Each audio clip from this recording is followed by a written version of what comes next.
जी अस्सलाम वालेकुम एवरीवन, क्या हाल है आप सब लोगों के। जी उम्मीद करता हूँ आप सब लोग खैरियत से होंगे। और आज के इस सेशन के अंदर इंशाल्लाह हम सोर्सिंग के ऊपर थोड़ी सी बात करेंगे और सोर्सिंग के ऊपर कुछ टिप्स एंड ट्रिक्स जो मैं यूज़ करता हूँ पर्सनली वो आप लोगों के साथ शेयर करूँगा।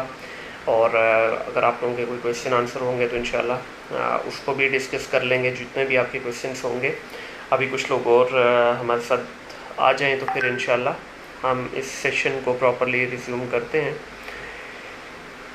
लास्ट सेशन के अंदर हमने बात की थी प्रॉपर प्रोडक्ट हंटिंग, प्रोडक्ट की सिलेक्शन का क्राइटेरिया जो मैं यूज़ करता हूँ उसके बारे में आप लोगों से डिस्कस किया था। आज उसी की कंटिन्यूटी के साथ आगे सोर्सिंग के पार्ट की तरफ जाएंगे और नेक्स्ट इंशाल्लाह जो है ना इसी पे बात करेंगे कि आप सोर्सिंग किस तरह से कर सकते हैं, कौन कौन से प्लेटफॉर्म हमारे पास अवेलेबल हैं, कि आपको लोकल सोर्सिंग करनी चाहिए या चाइना से करनी चाहिए। इसके अलावा इसमें ये भी देखेंगे कि क्या आपको अलीबाबा ही पे सिर्फ स्टिक रहना चाहिए या और भी कुछ वेबसाइट्स को एक्सप्लोर करना चाहिए। उसके साथ साथ हम इस चीज़ को भी थोड़ा सा देखेंगे कि क्या आप अगर सोर्सिंग एजेंट लोकल हायर करते हैं चाइना में तो उसका कोई आपको इम्पैक्ट आता है या नहीं आता। जी बिल्कुल शोएब, आपने जो बात की है बिल्कुल ये एक बहुत बड़ा गैप है। अनफॉर्चुनेटली इसके ऊपर बहुत ज़्यादा लोगों ने कोई वर्किंग नहीं की, लेकिन जो लोग इसके ऊपर काम कर रहे हैं डेफिनेटली वो माशाल्लाह काफ़ी बेहतर इस वक्त पोजीशन में है फाइनेंशियली। ये ज़्यादातर लोग इसको यही समझते हैं कि ये एक बिल्कुल बेसिक रिक्वायरमेंट है और छोटे इसके अंदर अर्निंग है, लेकिन ऐसा नहीं है। अगर आप इसको प्रॉपरली लेके चलते हैं अच्छे तरीके से, अगर आपकी इसके ऊपर ग्रिप होती है तो डेफिनेटली इसके अंदर आपको ठीक ठाक मार्जिन्स भी मिलते हैं, प्लस साथ में कंपटीशन भी इतना ज़्यादा नहीं है, तो आपको इसमें एडवांटेज मिलता है। अभी बहुत सारे लोग ऐसे भी हैं हमारे यहाँ जो पाकिस्तान में इस वक्त मौजूद हैं, लेकिन उनकी चाइना के अंदर काफ़ी सारी फैक्ट्रीज़ के साथ, काफ़ी सारे सर्विस प्रोवाइडर्स के साथ लाइन ऑलरेडी सेट हुई हुई है, तो वो यहीं से बैठ के बड़ा अच्छा मैनेज करने की कोशिश कर रहे हैं और काफ़ी अच्छा कर भी रहे हैं। जी सोहेल भाई वालेकुम सलाम, क्या हाल है जी आपके, ठीक हैं। अच्छा, इसके अंदर सबसे पहले तो देखिए प्रोडक्ट की नेचर को आपने देखना है कि क्या प्रोडक्ट चाइना से सोर्स होगी, पाकिस्तान से सोर्स होगी या किसी और कंट्री में आपको जाना पड़ेगा। अभी काफ़ी सारी प्रोडक्ट जो हैं, बहुत सारे हमारे सेलर्स जो हैं वो टर्की से भी सोर्स कर रहे हैं। टर्की के अंदर काफ़ी सारी ऐसी प्रोडक्ट हैं जिनकी सोर्सिंग प्राइस जो है वो काफ़ी बेहतर है कंपेयर टू चाइना या पाकिस्तान। जी अहमद कमाल वालेकुम सलाम, क्या हाल है जी। अहमद कमाल is one of the resources जो कि पाकिस्तान में बैठ के चाइना के अंदर आपको सोर्सिंग करके देते हैं। ये रहे भी हैं काफ़ी अर्सा चाइना में, माशाल्लाह बहुत फ्लुएंट चाइनीज़ बोलते हैं। तो इस तरह के जो लोग हैं डेफिनेटली हमें इनको सपोर्ट भी करना चाहिए और इन लोगों की सर्विसेज भी हमें लेनी चाहिए। मैंने भी रिसेंटली एक प्रोडक्ट के ऊपर अहमद कमाल की सर्विस यूज़ की है, काफ़ी बेहतर प्राइस मिली है हमें, और क्वालिटी और बाकी सारी चीज़ें जो हैं उनके अंदर वो चीज़ें हम लोग शायद इंग्लिश में कम्युनिकेट नहीं कर पाते सप्लायर के साथ, जो अहमद ने चाइनीज़ में उनके साथ बातचीत करके ऑन कॉल लेके उनको फेसबुक के ऊपर आई थिंक सो इन्होंने मेरे ख्याल है जूम यूज़ किया। जूम के ऊपर लाइव कॉल के दौरान मेरी टीम के लोग भी थे, चाइनीज़ सप्लायर भी थे, अहमद ख़ुद भी थे वहाँ पे, तो काफ़ी अच्छा इन्होंने आपस में कोऑर्डिनेट करके प्राइस भी बेहतर मिली, क्वालिटी भी हमें काफ़ी बेहतर मिली। तो इस चीज़ का मैं तो रिकमेंड करूँगा। और भी काफ़ी लोग हैं, अहमद कमाल जिस तरह कर रहे हैं, ज़ैनुल आबिदीन हैं और सोर्स गाय वाले हैं, सोर्स गाय की पूरी टीम है बाकायदा, ठीक है, मलिक एज के, आप उनके साथ भी कांटेक्ट कर सकते हैं। अच्छा, इसके अंदर जो चीज़ मुझे डिस्कस करनी है वो ये है कि बेसिकली जब भी आप कोई प्रोडक्ट सेलेक्ट करते हैं, सबसे पहले आपने चंद चीज़ों का ख्याल रखना है अपने सोर्सिंग एजेंट के पास जाने से पहले या अपने सप्लायर के पास जाने से पहले। देखिए, जब आप किसी भी प्रोडक्ट को सेलेक्ट करते हैं, मिसाल के तौर पे ये पेन आपने सेलेक्ट किया, ठीक है, ये पेन सेलेक्ट करते हुए आपने सबसे पहले अपने कंपैटिटर्स को देखना है कि आपके कंपैटिटर्स क्या बेच रहे हैं। देखिए, इस पूरे जर्नी के अंदर हम एक बड़ी कॉमन वर्ड यूज़ करते हैं कि भाई डोंट इन्वेंट द व्हील। जो चल रहा है उसी को ही आप भी चलाने की कोशिश करें। एक नई इनोवेशन ला के अपने एक नई R&D के फेज़ में जाने की ज़रूरत नहीं है। जो चीज़ बिक रही है मार्केट के अंदर उसी के अंदर अगर आप हल्की फुल्की इंप्रूवमेंट करके आप एक बेहतर प्रोडक्ट मार्केट में लॉन्च कर सकते हैं तो definitely you should opt for that option. Otherwise कोई एक नई इनोवेशन करने की ज़रूरत नहीं है उसके अंदर, ये मेरा ज़ाती तौर पे मानना है। होती है बिल्कुल, प्रोडक्ट के अंदर हम बहुत सारी चीज़ें जो है वो इम्प्रूव भी करते हैं, वैल्यू एडिशन भी करते हैं। इनफैक्ट लास्ट सेशन के अंदर इस चीज़ पे बात भी हुई थी कि वैल्यू एडिशन किस तरह करनी चाहिए, लेकिन कुछ लोग इसको 360 डिग्री चेंज करने की कोशिश करते हैं। वो वाले मॉडल में मैं ज़ाती तौर पर रिकमेंड नहीं करूँगा, specially for the new sellers. अगर आप पुराने हैं, आपकी एक स्टेब्लिश ऑलरेडी लाइन सेट हुई हुई है, आपकी मल्टीपल प्रोडक्ट चल रही हैं, तो फिर तो आप कुछ भी करें, कोई मसला नहीं है। लेकिन अगर आप फ्रेश हैं, नए हैं इस बिज़नेस के अंदर, एक पहली लॉन्च करने जा रहे हैं, तो आप कोशिश करें कि जो चीज़ बिक रही है वही बेचने की कोशिश करें। हाँ, इसके अंदर कुछ चीज़ें ऐसी हैं, अब जिस तरह पेन की मिसाल हम इस पूरे सेशन में लेके चलेंगे। अगर आपने ये पेन सेलेक्ट किया, यही डिज़ाइन है, सब कुछ यही बेचना चाह रहे हैं, और आप अपने कंपेटिटर्स को देखें, आपके कंपेटिटर्स के रिव्यू के अंदर क्या इश्यूज़ हाईलाइट किए हैं बायर्स ने।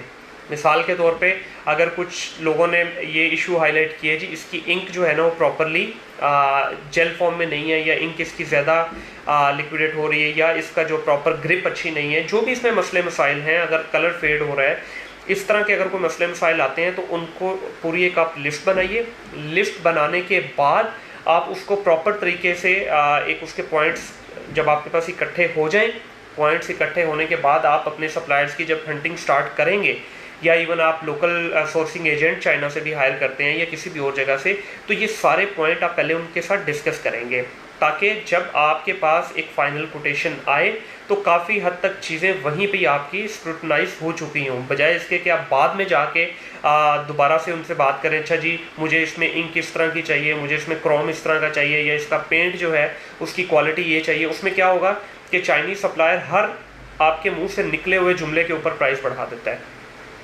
तो बेहतर है कि पहले ही आप अपनी पूरी R&D करके अपने जितने मसले मसाइल आपके कंपेटिटर्स की प्रोडक्ट में आ रहे हैं, उन मसले मसाइल्स को आप एक पॉइंट की सूरत में उनके सामने रखिए और अपनी रिक्वायरमेंट उनको क्लियरली बताइए। जब आपकी रिक्वायरमेंट सामने आ जाएगी, उसके बाद आप उनसे प्राइस के ऊपर नेगोशिएट कर सकते हैं, क्वालिटी के भी सारे कंसर्न्स को आप देख सकते हैं, और फिर सिंपली आप अली बाबा के ऊपर रिलाई ना करें। ठीक है, अली बाबा के ऊपर मैं ये स्ट्रांगली रिकमेंड करूँगा कि आप लोग अली बाबा को ज़रूर देखें। एक ट्रेड एश्योरेंस का आपको एक एलिमेंट बीच में डेफिनेटली मिलता है, लेकिन अली बाबा के साथ साथ 1688 को लाजमी देखें। फिर और हमारे जितने भाई यहाँ पे पाकिस्तान में मौजूद हैं, वो चाइना से सोर्सिंग करके दे रहे हैं, या बहुत सारे लोग चाइना में ही मौजूद हैं, चाइना में बैठे हुए हैं, वो आपके लिए सारी वहाँ पे लोकल सोर्सिंग भी करते हैं, सारे आपको अरेंजमेंट्स करके देते हैं। उनकी सर्विसेज आप ले लें, कोई फ़र्क नहीं पड़ता, $200, $400, $500 से कोई फ़र्क नहीं पड़ता। अगर आपको देखें पर पीस अगर वो आपको 10 सेंट 5 सेंट भी कम करवा के दे देते हैं ना, तो मेरा ख्याल है आपने ओवरऑल अगर $1000-1500 सेव कर लिया अपनी फर्स्ट शिपमेंट के ऊपर, और उनको बीच में से 200-400 देना पड़ भी गया, तो it's a very very decent deal. तो इस चीज़ को लाजमी आप देखिए। उसके अलावा बहुत सारी इंटरनेशनल फर्म्स भी ऐसी हैं जो आपको ये सर्विस प्रोवाइड करती हैं। They manage each and everything on behalf of you. China से ही बैठ के वो आपके लिए पूरे एजेंट को भेजती हैं, फैक्ट्री के विजिट होते हैं, सारी चीज़ें उसमें शामिल होती हैं। तो ये आप लाजमी करवाया करें। इसमें देखें ये शुरू की कॉस्ट जो है, इसको बचाने के चक्कर में या कुछ थोड़ा सा ट्रेड इंश्योरेंस को बहुत सारे लोग जो हैं वो अवेल नहीं करते। वो कहते हैं ठीक है, अगर होना हुआ फ्रॉड तो हो जाएगा, कोई मसला नहीं। देखिए ये सारे जो बैरियर हैं या जो रेड टेप्स हम लगाते हैं, ये सप्लायर को थोड़ा सा अलर्ट करने के लिए। हाउएवर जब क्वालिटी का इशू आने हो तो आ ही जाना है। अभी हमारी एक प्रोडक्ट के अंदर हुआ है, सप्लायर ने कलर चेंज कर दी है। हमारा कलर कुछ और था, सप्लायर ने एक प्रोडक्ट के कंपोनेंट का कलर चेंज कर दिया है। हमें ब्लैक कलर चाहिए था, उसने ग्रे कलर कर दिया है। अब वो डेफिनेटली सप्लायर की मिस्टेक है, तो सप्लायर ने उसको एडमिट किया है, बिकॉज हमारे पास हर चीज़ के डॉक्यूमेंट थे और वैसे भी ये रिप्लेनिश थी, फर्स्ट टाइम नहीं हो रहा था। तो हमने जब लास्ट उसके सामने चीज़ें रखी कि भाई लास्ट टाइम हमने ये प्रोडक्ट मंगवाई थी, आपने ये किस तरह दे दी, तो अब सप्लायर हमारे साथ खुद ही नेगोशिएशन के लिए तैयार है। अब सप्लायर इस वक्त हमें डिस्काउंट भी देने के लिए तैयार है, और साथ में वो ये भी बोल रहा है कि चाहे आप डिस्काउंट ले लें या डिस्काउंट नहीं लेना, तो हम आपकी प्रोडक्ट को रिप्लेस करके देते हैं, और आप इसको जो है, जो आपका कलर था वही कलर आपको मिलेगा। अगर आपके पास ये सारी चीज़ें डॉक्यूमेंटेड नहीं है, तो सप्लायर आपके साथ सीधा हो जाता है, कभी भी आपको इन चीज़ों के ऊपर कंपनसेशन नहीं देता। और ऑनेस्टली इस वक्त जो उसने डील हमें दी है, मेरे हिसाब से तो डील बहुत ही ज़बरदस्त है। वैसे मैं उससे इतना नेगोशिएट करता तो सवाल ही पैदा नहीं होता, वो इस चीज़ को एग्री करता। तो ये छोटी छोटी चीज़ें होती हैं जो आपको बेसिकली वैल्यू एडिशन करती हैं। मलिक एच के भी इस वक्त सेशन को सुन रहे हैं, तो मलिक साहब आप भी बीच में कोई कमेंट कीजिए, अगर आप अवेलेबल हैं लाइव आने के लिए तो बताएं, मैं आपको इनवाइट भी करता हूं। आप भी कुछ सोर्सिंग के टिप्स जो है सुनने वालों के साथ शेयर करें। इसमें देखें जितनी मेहनत आप प्रोडक्ट हंटिंग के ऊपर करते हैं ना, मेरे नज़दीक उससे कहीं ज़्यादा मेहनत आपको सोर्सिंग के ऊपर करनी चाहिए, क्योंकि सोर्सिंग का जो पूरा एलिमेंट है ये एक पिलर है। आपकी प्रोडक्ट अच्छी नहीं होगी तो आपके कल को जाके प्रोडक्ट बिकेगी नहीं। अब बहुत सारे केसेस में ऐसे होता है कि शुरू आप करते हैं तो बड़ा अच्छा एक डिसेंट आपको स्टार्ट मिलता है प्रोडक्ट का, लेकिन जैसे ही आपकी प्रोडक्ट थोड़ी बिकना शुरू होती है, 2-4 हज़ार यूनिट मार्केट के अंदर फ्लोट होते हैं, कस्टमर्स के पास जाते हैं, लोग उनको यूज़ करना शुरू करते हैं, आपको नेगेटिव रिव्यू आना शुरू हो जाते हैं, एकदम 5 स्टार से गिर के आप 3 की लेन में फॉल करना शुरू कर देते हैं।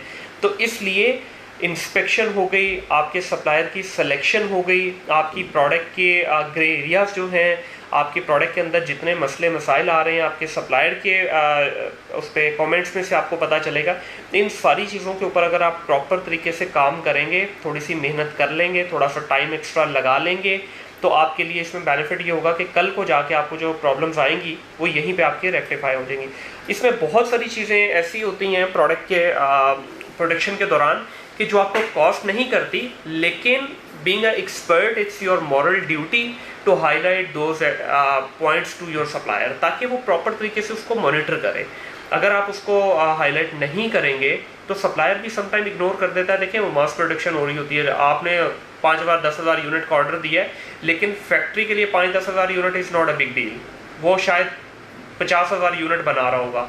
तो इस वजह से आपकी अगर कोई कस्टमाइज रिक्वायरमेंट है या आपकी कोई थोड़ी सी एडिशन करवाना चाहते हैं किसी चीज़ का, तो आपको सेपरेटली हाईलाइट करना होगा।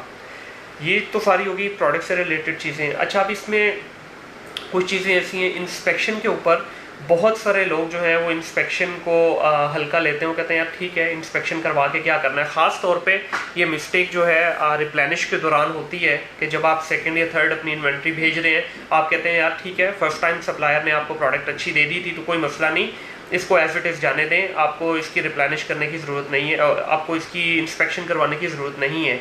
ऐसा नहीं है। देखिए हर दफ़ा मैं तो ये बोलूँगा कि आपको इंस्पेक्शन करवानी चाहिए। इन केस अगर आपकी प्रोडक्ट की क्वालिटी में कोई इशू आता है तो आप सेकंड टाइम भी उसकी लाजमी जो है ना इंस्पेक्शन करवाइए, उसके बाद वहाँ से प्रोडक्ट को उठाइए अपने सप्लायर से। अभी कलीम की मैं सर्विसेज रेगुलर यूज़ करता हूँ, सोर्स का एक इनकी कंपनी का नाम है। माशाल्लाह जितनी डिटेल से ये लोग प्रोडक्ट की इंस्पेक्शन करते हैं या जो ये चीज़ें प्रोवाइड करते हैं, मेरा ख्याल है उसके बाद कोई गुंजाइश बचती नहीं है प्रोडक्ट के अंदर। हर चीज़ के आपको इमेजेस प्रोवाइड करते हैं ये लोग, आपको प्रॉपर वीडियो के फॉर्मेट भी सेंड करते हैं, रिटर्न फॉर्मेट में भी हर चीज़ आपको। इनफैक्ट मैं बड़ा इंप्रेस हुआ एक चीज़ को देख के, एक जगह पे प्रोडक्ट पे मेरी डॉट आया हुआ था, तो इन्होंने स्टिकी नोट, एरो का स्टिकी नोट लगा के उस चीज़ को भी हाईलाइट किया हुआ था कि भाई इसके ऊपर डॉट है। तो ये सारी चीज़ें ऐसी हैं कि जो आपको कंफर्ट फैक्टर देती हैं बेसिकली। देखिए हम यहाँ से बैठ के वो चीज़ें चेक नहीं कर पाते। और एक चीज़ इसमें मैंने जो ज़ाती तौर पे ऑब्जर्व की है, देखें जिसका वो कहते हैं ना जिसका काम उसी को साजे। अब इन लोगों का काम ही सोर्सिंग है बेसिकली, इन लोगों का main bread and butter he sourcing करना है। हर वक्त ये उसी चीज़ को डेली बेसिस पे 10-20-50 प्रोडक्ट को ये सोर्स करते हैं, उन्हीं की इंस्पेक्शन करते हैं, उन्हीं की मामलात को देख रहे होते हैं। तो इनके पास प्रॉपर एक SOPs बने हुए हैं, ठीक है। अब मैंने ज़ाती तौर पे भी सिर्फ कलीम की सर्विस यूज़ की है, ये अहमद कमाल की है। आई एम श्योर कि और भी जितने लोग हैं वो भी सारे यही स्टैंडर्ड फॉलो कर रहे होंगे कि इनके पास जो डिटेल्स हैं, कम से कम मेरा ख्याल है कोई 100-150 ऐसे पेन पॉइंट्स हैं जो ये प्रोडक्ट के अंदर चेक करते हैं। मेरा ख्याल अगर मैं ज़ाती तौर पे भी चाहूँ तो शायद इतने पॉइंट्स को टच ना कर पाऊँ जितने ये लोग करते हैं। तो ये वो सारी चीज़ें हैं जिनका ख्याल रखना बड़ा ज़रूरी है। उसके बाद आ जाते हैं कॉन्ट्रैक्ट के ऊपर। कॉन्ट्रैक्ट एक ऐसी चीज़ है जिसमें काफ़ी सारे लोग जो हैं वो उस चीज़ को वेटेज नहीं देते। जो स्टैंडर्ड कॉन्ट्रैक्ट आपको बना के भेजता है सप्लायर, उसी के ऊपर साइन किए भेज दिए, उसके अंदर टर्म्स एंड कंडीशन आप नहीं देखते। कॉन्ट्रैक्ट को लाजमी पढ़ा करें। और मैं तो ये रिकमेंड करूँगा ख़ास तौर पे जो माइक्रो एजेंसीज़ या एजेंसीज़ चला रहे हैं, या इनफैक्ट इंडिविजुअल लेवल पे भी अगर आप ज़्यादा प्रोडक्ट कर रहे हैं, तो आप अपने स्टैंडर्ड फॉर्मेट बना के रखें।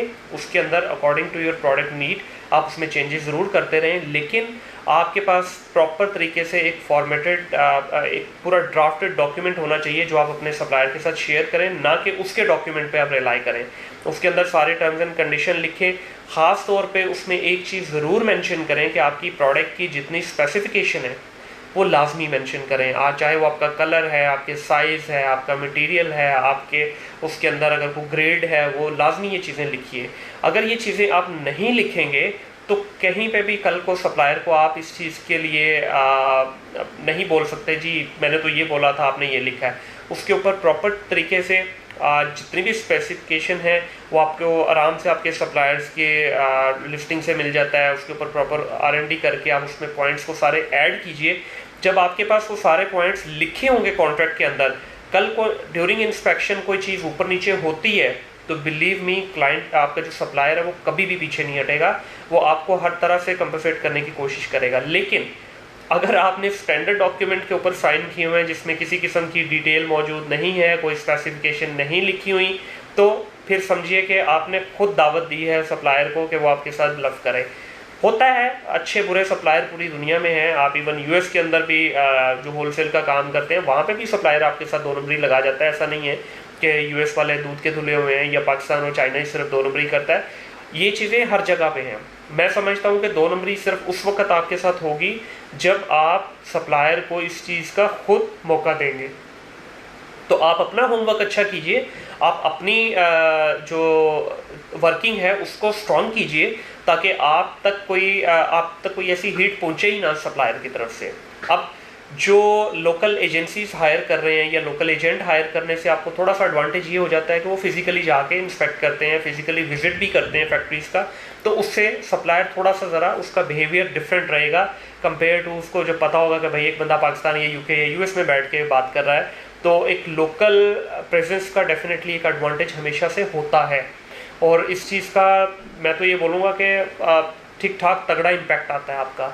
और ख़ास तौर पे अगर आप कोई ऐसी सर्विस लेते हैं या कोई ऐसे एजेंट को हायर करते हैं who can speak fluent Chinese, तो definitely it's a value added into your project. तो लाजमी आप करें, चाहे उसके लिए आपको एक्स्ट्रा पे क्यों ना करना पड़े। अब लास्ट टाइम जो है आई स्टिल रिमेंबर कि मेरी प्रोडक्ट में एक इशू आया था जो कि हाईलाइट किया गया था सोर्सिंग एजेंट की तरफ से, तो उन्होंने उसी वक्त उसके अंदर बोला कि हाँ भाई ठीक है ये मिस्टेक है, हम इसको रेक्टिफाई करते हैं। 3 से 4 दिन को उन्होंने टाइम लिया, वो चीज़ हो गई। इनफैक्ट मेरे साथ अभी रिसेंटली पाकिस्तान में एक प्रोडक्ट के साथ ये हुआ है, सप्लायर ने जब प्रोडक्ट पैक की तो उन्होंने उसकी थोड़ी सी जो है फिनिशिंग के अंदर प्रॉब्लम आ गई, और वो भी सिर्फ 5 to 7% के अंदर। लेकिन हमने उनसे बोला कि यार हमें 100% अपनी इंस्पेक्शन करवानी है, जबकि जिस तरह की उस प्रोडक्ट की नेचर थी बनता नहीं था उसका 100% कराने का, लेकिन हमने फिर भी करवाई क्योंकि उस प्रोडक्ट के अंदर यूके में लॉन्च थी, कुछ इश्यूज आ रहे थे ऑलरेडी एग्जिस्टिंग प्लेयर्स को। तो हमने उस चीज़ को रेक्टिफाई करने के लिए कि कल को हम जाके 14-15 पाउंड का नुकसान करें पर प्रोडक्ट, बेहतर है भाई यहाँ पे 150 पाउंड दे के आप अपनी इंस्पेक्शन करवा लें। तो उसके अंदर जो इश्यूज आए हमने वो हाईलाइट किए सप्लायर को। ये बड़ा कॉमन बोला जाता है कि पाकिस्तानी सप्लायर जो है वो अच्छे नहीं है, वो कॉर्पोरेट नहीं करते, वो उनके नखरे हैं। Believe me, one of the biggest factory in Pakistan में शुमार है। उनका छोटा सा ऑर्डर था लेकिन उसके बावजूद भी जितनी हमारी रिक्वायरमेंट थी उन्होंने सारी पूरी करके दी हमें, और हमने 2 दफ़ा उसकी इंस्पेक्शन करवाई। फर्स्ट टाइम जो इश्यूज़ आए वो उन्होंने रिजॉल्व करके दिए, सेकंड टाइम दोबारा इंस्पेक्शन करवाई हमने, दोबारा इंस्पेक्शन के अंदर वो सारे इश्यूज़ अल्हम्दुलिल्लाह रिजॉल्व हो गए। अभी हमारी प्रोडक्ट ऑन द गो है। तो ये छोटी छोटी चीज़ें हैं जो आपको शुरू में समटाइम हेक्टिक भी लगता है, थोड़ा सा इसकी एडिशनल कॉस्ट भी आती है, बट इवेंचुअली ये आपको पे बैक हो जाता है। देखें, आपकी प्रोडक्ट के एक अच्छे रिव्यूज़ आना शुरू हो जाएं, आपकी रिटर्न कम हो, आपकी प्रोडक्ट की ओवरऑल सेल अच्छी होना शुरू हो जाए, तो ये सारी चीज़ें कंपनसेट हो जाती हैं वहाँ पे। लेकिन आपने हर चीज़ में मेहनत कर ली, सोर्सिंग के ऊपर अगर आपने प्रॉपर तरीके से वर्किंग नहीं की, या कुछ पॉइंट्स को आपने इग्नोर कर दिया, या कुछ पॉइंट्स को आपने इंक्लूड ही नहीं किया जो कि होने चाहिए थे आपकी प्रोडक्शन के दौरान, तो होगा क्या? अल्टीमेटली इसका नुकसान होगा आपको कल को। ठीक है, कल को जब आप जाएंगे, आपकी मार्केट में चीज़ें बिकना शुरू होंगी, तो शुरू में तो हो सकता है इतना इम्पैक्ट ना आए, लेकिन 1500-2000 यूनिट जब मार्केट में निकल जाएगा, लोगों का प्रॉपर तरीके से उसको यूज़ करना शुरू कर देंगे, तो फिर आपको नेगेटिव रिव्यू आना शुरू होते हैं। जब तक आप अपनी फर्स्ट रिप्लेनिश या सेकेंड रिप्लेनिश पे पहुँचेंगे तो प्रोडक्ट की औकात सामने आ जाती है, तो उस वक्त तक वैसे ही इतनी देर हो चुकी होती है कि आप उसमें कुछ कर नहीं सकते। तो इस वजह से मैं ये रिकमेंड करूँगा कि आप थोड़ी सी, जहाँ आपने 5 दिन लगाने हैं, 5 दिन की बजाय 7 दिन लगा लें, 10 दिन लगा लें, लेकिन प्रॉपर तरीके से इसके ऊपर मेहनत करें, प्रॉपर तरीके से इसको लेके चलें। ये कल को अगर आप सर्विस प्रोवाइडर हैं तो तब भी आपके लिए ये विन विन सिचुएशन है। अगर आपकी अपनी प्रोडक्ट है फिर तो डेफिनेटली है ही है win win situation. As a service provider मैं थोड़ा सा हाईलाइट करता हूँ, बहुत सारे लोग इस चीज़ को ना इग्नोर करते हैं। जी देखें, हमने तो क्लाइंट से वही 400, 600, $1000 लिया है, तो हम $1000 में इतनी सोर्सिंग पे मेहनत कैसे करें? सर थोड़ा सा लंबा सोचना शुरू करें, थोड़ा सा लॉन्ग टर्म विजन रख के सोचना शुरू करें कि ultimately you are the one who will be responsible for the product. Client ने तो आप पैसे लगा दिया, आपके बिहाफ पे $20-25 हज़ार लगा दिया, कल को अगर आपकी प्रोडक्ट जो आपने लॉन्च करके दी है अपने क्लाइंट को वो अच्छी नहीं चलेगी तो who will struggle? Ultimately we will struggle who are service provider. तो कल को आप ही ने उसका जाके फ्रूट खाना है, आपने ही उसका मंथली रिटेनर लेना है, आपने ही उस प्रोडक्ट को आगे लेके चलना है, आप ही बेसिकली उस प्रोडक्ट की सारी जो स्ट्रगल है उसके अंदर काम कर रहे होंगे। अगर प्रोडक्ट अच्छे तरीके से काम नहीं करेगी, उसमें नेगेटिव रिव्यूज़ आएंगे, सारे मसले मसाइल आएंगे, तो you are the one basically who will be once again talking to your supplier और उससे सारी नेगोशिएशन और सारे झमेले में पड़ेंगे। तो इससे बेहतर है कि बाद में मेहनत करने से पहले शुरू में मेहनत कर लीजिए, उसका पे बैक अच्छा होगा, एक स्मूथ राइड आएगी, स्मूथ जर्नी आपको मिलेगी, आपकी लॉन्च भी अच्छे तरीके से हो जाएगी और बाद में जब आप उसको मेंटेनेंस में जाएंगे तो मेंटेनेंस भी बड़े स्मूथली चलती रहेगी, डी रैंक नहीं होंगे, प्रोडक्ट के नेगेटिव रिव्यूज़ नहीं आएंगे, रिफंड नहीं आएंगे, रिटर्न्स नहीं आएंगी आपको। तो इसलिए ये सारे मसले मसाइल से निकलने के लिए इस स्टेज के ऊपर थोड़ी सी मेहनत करें। और थोड़ा सा इसमें मैं ये भी बोलूँगा, अनफॉर्चुनेटली पाकिस्तान के अंदर ये वाला जो एक पर्टिकुलर एरिया है, हमने हर चीज़ में अपने आप को एक्सेल किया, लेकिन इस पर्टिकुलर एरिया में थोड़ी सी हमारी एक्सपर्टीज़ के अंदर कमी रह गई है। चंद एक नाम है जो भी मैंने लिए, बार बार दोबारा बोल देता हूँ। कलीम है, उसके बाद I think so Zainul Abidin है, अहमद कमाल है, इसी तरह 2-4 लोग और हैं। बस इतनी बड़ी आर्मी हमने खड़ी कर ली, लेकिन ये लोग बेचारे कितना पूरा कर सकते हैं? इस तरह के 100 लोग भी और आ जाए तो शायद मेरा ख्याल है गैप हम फिल नहीं कर सकते इसका। इसमें बहुत ज़्यादा पोटेंशियल अवेलेबल है, अच्छे खासे मोटी बोटी है, ये पैसे भी डिसेंट मिलते हैं, काम भी मतलब मज़े का है, लेकिन फोकस करना पड़ेगा इसमें। तो जो लोग नए हैं वो चाहें तो अपनी एक्सपर्टीज़ इसमें बिल्ड कर सकते हैं, और ख़ास तौर पे जिन लोगों को थोड़ा सा चाइनीज़ लैंग्वेज के ऊपर ग्रिप है उनके लिए तो वैसे ये गोल्ड माइन है। ठीक है, आपको प्रोडक्ट के बारे में ज़्यादा नॉलेज नहीं भी है, इंडस्ट्री के बारे में ज़्यादा नॉलेज नहीं भी है, स्टिल आपको सिर्फ चाइनीज़ आने की वजह से एक बहुत बहुत मेजर इम्पैक्ट आएगा आपको। तो इस चीज़ को थोड़ा सा आप ज़रूर देखें, ये आपको हेल्प करेगी आपके प्रोजेक्ट को स्मूथ बनाने में।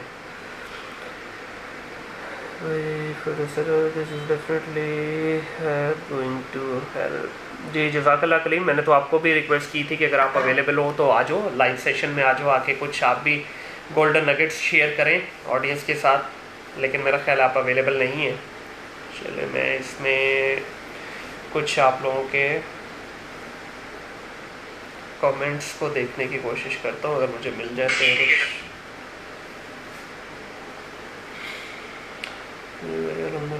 Working on sourcing at a professional level, providing services to each client, I always use to ask client to mention every details. जी उमेश, बिल्कुल बिल्कुल, एज ए सेड के अभी इसके अंदर मैसिव पोटेंशियल अवेलेबल है। इसमें तो मैं कहता हूँ कि सैकड़ों लोग भी और आ जाएं तो शायद हम इसमें अभी भी फिल नहीं कर सकते इस गैप को। अच्छा, एक पॉइंट ना यहाँ पे मैं और ऐड करूँगा। बहुत सारे लोग ये समझते हैं कि जो हमारा सिर्फ ये सोर्सिंग वाले हो गए या बाकी जितने भी लोग हैं कि सिर्फ अमेज़ोन की ही दुनिया है, इसके बाहर कुछ नहीं है। बिलीव मी गाइस, अगर आपकी सोर्सिंग के ऊपर ग्रिप अच्छी है ना, तो आप सिर्फ जो लोकल इवन पाकिस्तान में जो सामान आ रहा है, जो फिजिकल शॉप्स पे बिकता है या इवन जो दराज पे बिक रहा है, आप खाली उसी पोटेंशियल को फुलफिल नहीं कर सकते। अमेज़ोन तो छोड़ दें, अमेज़ोन तो चले एक बहुत बड़ी बात हो गई ना, आप सिर्फ दराज की सोर्सिंग को ही अगर पकड़ लेना तो आपसे वही कवर नहीं हो पाएगी। मैसिव इसके अंदर जो है ग्रोथ अवेलेबल है। देखिए सैकड़ों के हिसाब से कंटेनर पाकिस्तान आ रहे हैं हर महीने, तो वो कौन लोग कर रहे हैं? वो डेफिनेटली कुछ लोग खुद चले जाते हैं जो बड़े प्लेयर हैं, जो छोटे प्लेयर हैं वो तो इसी तरह एजेंट, सोर्सिंग एजेंट के थ्रू ही काम कर रहे हैं ना, तो आप उसको भी, उस मार्केट को भी टैप कर सकते हैं। ऐसा नहीं है कि आपको सिर्फ लोकल ई कॉमर्स के जो प्लेयर हैं या ई कॉमर्स जो सेलर्स हैं सिर्फ उन्हीं के साथ काम करना है। मार्केट बहुत बड़ी है सर चाइना की। चाइना में जब आप काम करने निकलते हैं तो पूरी दुनिया आपके लिए अवेलेबल है। आप अफ्रीका के लिए सोर्सिंग कर सकते हैं, आप यूरोप के लिए कर सकते हैं, आप यूके यूएस के लिए कर सकते हैं, कनाडा पाकिस्तान करें, इंडिया के लिए सोर्सिंग कर सकते हैं। तो मार्केट बहुत बड़ी है ये बेसिकली। तो इसके अंदर बेतहाशा इस वक्त जो है ना अपॉर्चुनिटीज़ अवेलेबल हैं। अच्छा जी, अब मैं कुछ कमेंट्स ले लेता हूँ आप लोगों के। आई थिंक इट्स अ मोटी डिस्कशन। जी जो है बहुत बड़ी, मैं तो ये बोलूँगा कि फुल साइज़ की बोटी है ये, इसके ऊपर अगर प्रॉपर तरीके से फोकस किया जाए। जी चौधरी मैम वालेकुम अस्सलाम, क्या हाल है जी आपके? ठीक है। टर्की की सर कौन सी वेबसाइट अच्छी है? अच्छा जी, इसमें शुएब ने पूछा हुआ है कि टर्की के लिए कौन सी वेबसाइट अच्छी है। अच्छा, मैं ज़ाती तौर पे अभी टर्की से कोई सोर्सिंग की नहीं है, मेरे कुछ दोस्त कर रहे हैं, लेकिन उन्होंने पर्सनली जाके तुर्की को विज़िट किया। विज़िट करने के बाद वहाँ से उन्होंने लोकल सोर्सिंग की, तो मैं इंक्वायर कर लूँगा इंशाल्लाह नेक्स्ट सेशन में I can share the details. अगर कोई ऑनलाइन उनका पोर्टल बना हुआ है तो वो आप लोगों के साथ मैं शेयर कर लूँगा, लेकिन एज़ पर माई नॉलेज वो फिज़िकली जाके वहाँ विज़िट करके ही ज़्यादातर लोग कर रहे हैं वहाँ से। जी साकिब वालेकुम सलाम। जी बिल्कुल ये हो गया, thank you very much sir.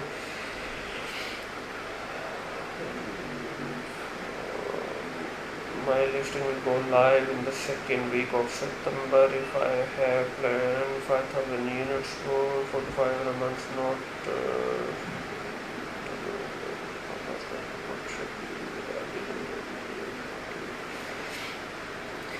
देखिए इस पे साकिब, मैं आपकी सिर्फ ये एक मैसेज पढ़ के तो अनफॉर्चुनेटली आपको गाइड नहीं कर पाऊंगा कि आपको कितने यूनिट, अगर आपने 5,000 किए हैं तो कितने आपको मज़ीद ऐड करने चाहिए। इसके लिए तो आप जो है अपनी प्रोडक्ट के अंदर देखिए कि डिमांड और सप्लाई का क्या सीन है वहाँ पे।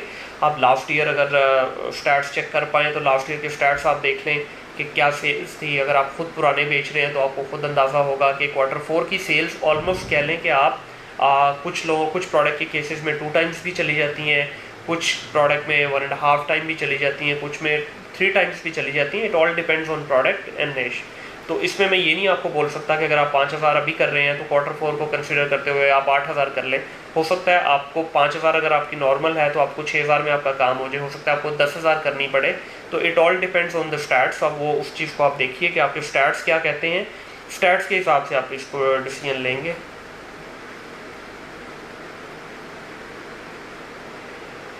जी कलीम सर, उसके लिए आपको टेंशन लेने की ज़रूरत नहीं है, आप मुझे बताएं, मैं आपको इनवाइट भेजता हूँ यहाँ से और आप आ सकते हैं। लाइव ज्वाइन करने का इसमें बिल्कुल होता है, इनवाइट करते हैं। अगर आप कहते हैं तो मैं आपको इनवाइट करके चेक कर लेता हूँ। Just give me a moment, let me C.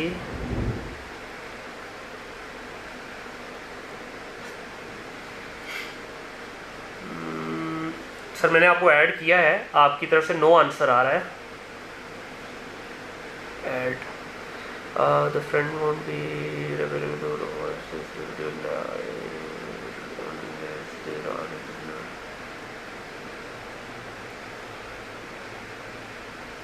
Invite अब मैं कर रहा हूँ जी कलीम, आपको इनवाइट।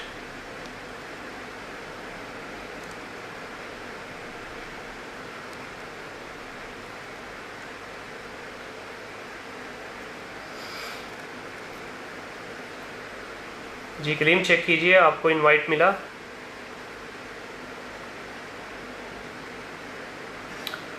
आई डोंट नो, मैंने सेंड किया है कलीम, आपको इनवाइट ज़रा चेक करें अगर आपको मिला है तो।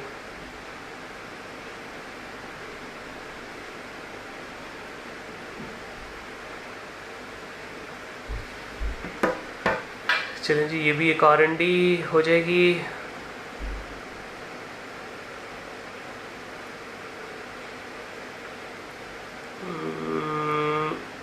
दोबारा भेज रहा हूँ कलीम आपको मैं।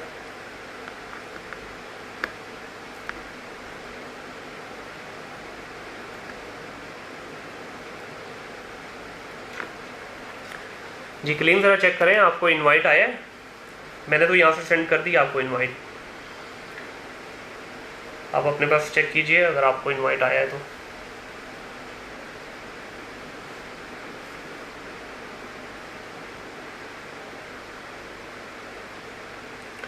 चलें एनीवेज, अच्छा जी, ये सोर्सिंग के ऊपर थोड़ा सा कुछ एक ओवरऑल जो एक एक्सपीरियंस था, आई जस्ट थॉट कि आप लोगों के साथ शेयर किया जाए, क्योंकि ये एक काफ़ी अंडररेटेड एरिया है मेरे नज़दीक। इसके ऊपर बहुत सारा अभी काम होना बाकी है, बहुत सारे इसके अंदर अभी गैप्स अवेलेबल हैं। आप इसके अंदर लाजमी काम करें, जो लोग इसमें इंटरेस्टेड हैं, जो लोग इस पर काम करना चाहते हैं।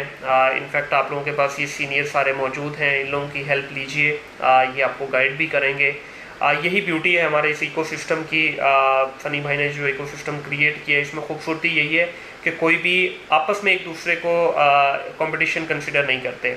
इनफैक्ट आप जितने भी ये हमारे 5-6 लोग प्रोवाइड कर रहे हैं service, they are very very very helpful guys. जिससे भी आपकी बात हो, एक दूसरे को सपोर्ट भी करते हैं, एक दूसरे को हेल्प भी करते हैं। तो यही एक खूबसूरती है जो हमारे ट्रेडिशनल बिजनेस से हट के है। नॉर्मल आप अपने चले जाए पाकिस्तान में तो कोई बताता ही नहीं है, जिससे भी पूछ लो लैंड क्रूजर पे घूम रहा होगा, लेकिन जब बात करेंगे तो बस बोलेगा सर पता नहीं शाम का खाना भी कैसा पूरा होगा। तो बड़ा कस्म कुर्सी की हालत चल रही है। लेकिन अल्हम्दुलिल्लाह सुम्मा अल्हम्दुलिल्लाह हमारे इस इकोसिस्टम की खूबसूरती ये है कि जो अच्छा कमा रहे हैं वो ओपनली बताते हैं कि अल्हम्दुलिल्लाह वी आर अर्निंग गुड, और वो अगले को भी गाइड करते हैं कि this is the right path जिस पे आप रहते हुए you can also enjoy the same kind of earning. तो ये एक बड़ी खूबसूरत बात है जो कि पाकिस्तान में नया ट्रेंड शुरू हुआ है, नया एक किस्म का समझ लें एक दौर का आगाज़ हुआ है कि जहाँ पे लोग एक दूसरे से अपनी अर्निंग भी शेयर कर रहे हैं, अपनी लर्निंग भी शेयर कर रहे हैं, अपना एक्सपीरियंसेस जो हैं उनको प्रॉपर तरीके से शेयर करते हैं, कोई चीज़ छुपाते नहीं हैं। तो इसी वजह से मैं ये समझता हूँ कि ये ग्रुप भी इतना फ्लरिश कर रहा है और लोगों की जो ग्रोथ है वो भी 2 टाइम्स और 3 टाइम्स होती जा रही है, क्योंकि जितना आप बांटेंगे, जितना आप लोगों के साथ शेयर करेंगे, उतना ही आपको इसमें फ़ायदा ज़्यादा होगा। तो मैं तो इस चीज़ का बड़ा स्ट्रांगली बिलीवर हूँ कि ये इम्पैक्ट आता है इस चीज़ का आपके ऊपर। अच्छा जी, कुछ और लोगों के कमेंट्स हैं। ठीक है, मेरे पास कमेंट क्यों नहीं शो हो रहे जी। सर सोर्सिंग एजेंट के साथ हमने product details, main specs, specification, design सब शेयर करना होता है। जी जी बिल्कुल, इस पर देखिए जितनी आपकी डिटेल ज़्यादा सोर्सिंग एजेंट के पास होंगी उतना वो आपके लिए काम बेहतर करेगा। ये वही बात होगी कि आप डॉक्टर के पास जाके अपनी बीमारी के बारे में नहीं बताएंगे तो डॉक्टर को क्या पता भाई आपके पेट में दर्द है या सर में दर्द है। ठीक है, आप जब तक अपनी वर्किंग पूरी नहीं करेंगे, लोकल सोर्सिंग एजेंट हायर कर लें, कोई वेबसाइट पे आप अपनी ट्राई कर लें, कुछ भी कर लें, कोई फ़र्क नहीं पड़ने वाला। फ़र्क उस वक्त, इम्पैक्ट उस वक्त आएगा जब आप पूरी डिटेल अपना होमवर्क कंप्लीट करके अपनी सारी की सारी जो डिटेल्स हैं वो आप अपने चाहे खुद कर रहे हैं या सोर्सिंग एजेंट के थ्रू कर रहे हैं उनके साथ शेयर करेंगे, तो उस वक्त आपका इम्पैक्ट आएगा। और वो इम्पैक्ट ऐसा होगा कि कल को आप उसके ऊपर डिस्कशन कर सकते हैं। अगर आपने कुछ चीज़ पे होमवर्क ही नहीं किया, आपने बस सिंपल बोल दिया जी मुझे पेन ढूंढ के दे दें, तो सर पेन तो आपका 10 सेंट से लेके $100 तक भी आता है। आपको क्या चाहिए, क्या मटेरियल चाहिए, क्या क्वालिटी चाहिए, आपको किस मार्केट में आपने सेल करना चाहिए, ये भी इसमें बड़ा एक इम्पॉर्टेंट फैक्टर है कि आपका मार्केट के हिसाब से भी क्वालिटी डिसाइड होती है। अब यूके जो है, UK is slightly a price sensitive market, whereas US जो है, यूएस के अंदर प्राइस होती है कंसिडर, लेकिन प्राइस के साथ साथ क्वालिटी भी मैटर करती है। अब जर्मन मार्केट जो है, जर्मन मार्केट के अंदर प्राइस फैक्टर इतना बड़ा नहीं है जितना क्वालिटी का वहाँ पे फैक्टर है। Quality, German market pure quality conscious है, वहाँ जितनी अच्छी आपकी क्वालिटी होगी उतनी अच्छी आपकी प्रोडक्ट चलेगी। तो जो प्रोडक्ट आप यूके में बेच रहे हैं, सेम क्वालिटी अगर आप जर्मनी में बेचने की कोशिश करेंगे तो शायद आपको कहीं ना कहीं उसके ऊपर थोड़ी सी मार पड़े। तो इस वजह से मार्केट के अकॉर्डिंगली भी आप काम करें। और एक और चीज़ इसमें होती है कि सेम निश के अंदर रहते हुए आपके पास 2-3 डिफरेंट मटेरियल्स जो हैं वो अवेलेबल होते हैं, 2-3 डिफरेंट साइजेस मौजूद हैं, 2-3 डिफरेंट आपके पास कलर भी हो सकते हैं, वेरिएशंस भी हो सकती हैं। तो इन सारी चीज़ों के ऊपर आपको पहले अपना पूरा होमवर्क करना पड़ेगा। होमवर्क करने के बाद अब लेट्स टेक एन एग्जांपल कि आपको एक ही प्रोडक्ट में 2 तरह के मुख्तलिफ मटेरियल मिल रहे हैं, दोनों के स्टैट्स सेम है, दोनों के सेल्स भी सेम है, रिव्यू भी सेम है, रेटिंग भी सेम है। अब आपको डिसाइड करना है कि आपको ए में जाना है या बी में जाना है। अब आप कैसे डिसाइड करेंगे? अब जब हर चीज़ सेम है, कोई डिफरेंस नहीं है, तो फिर आप डिसाइड करेंगे अपनी बाइंग प्राइस के ऊपर। आप मार्केट में रिसर्च करेंगे कि आपको जो बाइंग प्राइस है आपकी वो कौन से में बेहतर है, वेरिएशन ए में या वेरिएशन बी में। जिसमें से आपको बेहतर प्राइस मिलती है उस वेरिएंट के ऊपर आप जा सकते हैं। अब ये सारी वो चीज़ें हैं जिनको आप definitely with the passage of time learn करते हैं, आपको एक्सपीरियंस के साथ साथ ये चीज़ें मिलती हैं। अब हमने रिसेंटली पाकिस्तान से एक प्रोडक्ट की है, वो इस वक्त अभी इनफैक्ट प्रोडक्शन में है। तो हमने जब उसके सप्लायर से कांटेक्ट किया और अपने कंपेटिटर्स के जब हमने सैंपल्स मंगवाए तो हमें पता चला वहाँ पे कि हम ये 2-3 ऐसी चीज़ें हैं जिनको करने के बाद हम अच्छा खासा प्राइस के अंदर डिफरेंस लेके आ सकते हैं, लेकिन वो एंड यूज़र को शायद उस चीज़ का इल्म नहीं होगा। तो टेक्निकल कुछ एस्पेक्ट थे तो वो हमने उसके अंदर किए हैं। अल्हम्दुलिल्लाह हमारी कॉस्ट जो चाहते थे उसके ऊपर हमें वो हमारे सप्लायर ने बना के दे दिया है। तो क्यों दिया है? क्योंकि हमारा होमवर्क हुआ था उसके ऊपर। हमने उसके ऊपर पूरी एक रिसर्च कंडक्ट करने के बाद वो सारे पॉइंट्स जब सामने रखे तो सप्लायर ने कहा जी बिल्कुल इसमें मैं ये चीज़ें कट करके इसका एडिशन करूँगा, ये कट डाउन करूँगा और आपको आपकी प्राइस के अकॉर्डिंगली चीज़ मिल जाएगी। तो ये चीज़ें होती हैं, ये होमवर्क का फ़ायदा होता है आपको। अच्छा जी, कुछ और लोगों ने भी सवाल किए हैं फिर से।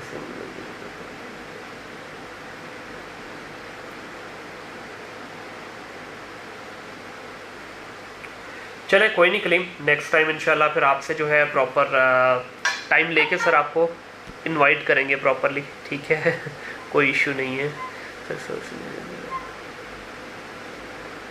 अच्छा मेरे पास यहाँ पे कमेंट्स शो नहीं हो रहे हैं। Please give your idea of fragile products and battery products sourcing. जी दानियाल ने पूछा हुआ है कि बैटरी से रिलेटेड प्रोडक्ट और फ्रेजाइल आइटम्स जितनी भी हैं उनसे रिलेटेड आप कुछ आइडिया दें। देखिए हो रहा है, हम नहीं करते पाकिस्तान से बैटरी आइटम्स या टूटने वाली जो आइटम्स है फ्रेजाइल आइटम्स हम नहीं करते, लेकिन इसका हरगिज़ मतलब ये नहीं है कि वो चीज़ें बिकती नहीं हैं। आप अमेज़ोन खोल के देखिए, ग्लास से रिलेटेड प्रोडक्ट भरी पड़ी है अमेज़ोन के ऊपर, तो दुनिया तो बेच रही है ना। तो आपने इसमें बेसिकली सोर्सिंग जो आपका सप्लायर है उसके साथ डिस्कशन करनी है। अच्छा इस टाइप की जितनी प्रोडक्ट है ना, इनमें मैं ज़ाती तौर पे समझता हूँ कि अपना दिमाग लगाने से बेहतर है आप सिंपली अपने 3 या 4 कंपेटिटर्स की प्रोडक्ट को कॉल करें, 3-4 अपने कंपेटिटर्स को मंगवाएं, उनकी प्रोडक्ट उनको सामने रखें, अपने सप्लायर को पूछें कि भाई आप क्या दे रहे हो हमें पैकेज के अंदर, तो दोनों को बैक टू बैक कंपेयर कर लें, आपको पता चल जाएगा। क्योंकि देखें अगर आपके सप्लायर की 4 या 5 लोगों की आपने प्रोडक्ट मंगवाई और वो सब की सब प्रोडक्ट बिल्कुल इंटैक्ट आपके पास पहुंच गई, बाहिफाजत आपके पास डिलीवर हो गई, तो इट्स क्लियरली एन इंडिकेशन कि कोई मसला नहीं है प्रोडक्ट के अंदर। क्योंकि आपके पास अगर 4-5 की पहुंच गई हैं तो इसका मतलब है प्रोडक्ट टूटेगी नहीं आपकी, ठीक है। अब इसके अंदर पैकिंग का भी रोल मौजूद है, डेफिनेटली कुछ ऐसी पैकिंग कर देते हैं कुछ सप्लायर आपको कि वो प्रोडक्ट आपकी जल्दी टूटती नहीं है। समटाइम कुछ मटेरियल ऐसा है, अब जिस तरह ग्लास की आइटम है, अभी लास्ट ईयर की बात है, मैंने एक यूएस में ग्लास की आइटम की, कोई जार था बेसिकली, वो इतना स्ट्रॉन्ग, उसका अंदर जो ग्लास का मटेरियल इतना स्ट्रॉन्ग था कि वो मेरे पास जब पहुंची सप्लायर की तो literally it was just in a simple box, कोई उसके अंदर एक्स्ट्रा एडिशनल स्पोर्टिंग उसकी कोई वो पैकिंग नहीं थी, नॉर्मल उसका जो एक बॉक्स पैकिंग आती है उसी के अंदर वो मेरे पास डिलीवर हुआ है और किसी किस्म का कोई उसमें डैमेज वगैरह नहीं हुआ। तो वो हमने लिटरली जब उसकी क्वालिटी को इंस्पेक्ट किया तो वो शीशा ही इतना मोटा था कि उसको टूटने का इतना जल्दी खतरा नहीं था। तो ये डिपेंड करता है आपकी प्रोडक्ट के मटेरियल के ऊपर भी। और किसी का कोई सवाल है जी तो ले लेते हैं।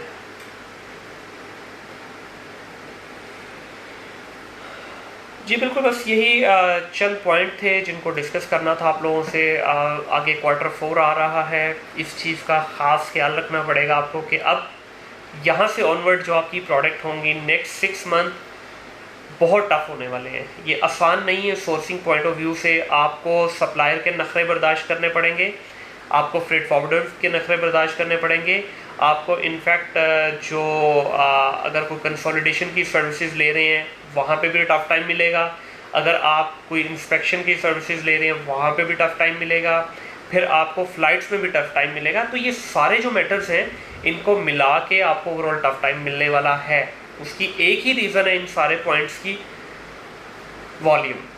Q4 के अंदर वॉल्यूम बढ़ जाता है, सप्लायर्स भी ओवर ऑक्यूपाइड हो जाते हैं, इंस्पेक्शन टीम्स भी ओवर ऑक्यूपाइड, आपके फ्रेट फॉरवर्डर भी, हर जगह पे बिजनेस बढ़ने की वजह से वॉल्यूम कंट्रोल नहीं हो पाता, तो वो फिर बाउंस बैक करता है कहीं ना कहीं। तो इस चीज़ का थोड़ा सा आपको पहले से ही एडवांस में अपनी प्लानिंग करके चलना पड़ेगा कि किस तरह से आपने चीज़ों को लेके चलना है, ताकि आपकी जो Q4 की जर्नी है वो स्मूथ रहे, आपकी सप्लायर डिस्टर्ब ना हो, आपको किसी किस्म का जो है आउट ऑफ स्टॉक का ख़तरा ना हो। तो इससे पहले आप प्रॉपरली इसकी होमवर्क कीजिए, प्रॉपरली इस चीज़ को लेके चलिए, ठीक है जी।